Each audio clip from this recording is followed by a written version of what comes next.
Inanunsyo ng ilang kumpanya ng langis na magpapatupad sila ng price freeze sa mga lugar na naapektuhan ng baka-bagat at ng magkakasunod na bagyong tumama sa bansa.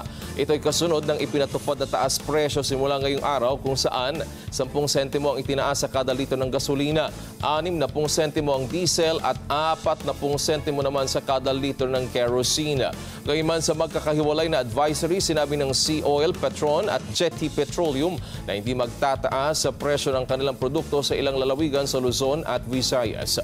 Habang Jetty Petroleum hindi magtataas ng presyo sa Pangasinan, Pampanga, Bataan, Metro Manila, Cavite, Rizal, Bulacan, Oriental Mindoro at Negros Occidental. Sinabi naman ng Petron na hindi rin nila ipatutupad ang aumento sa La Union, Ilocos Sur, Pampanga at ilang bahagi ng Pangasinan.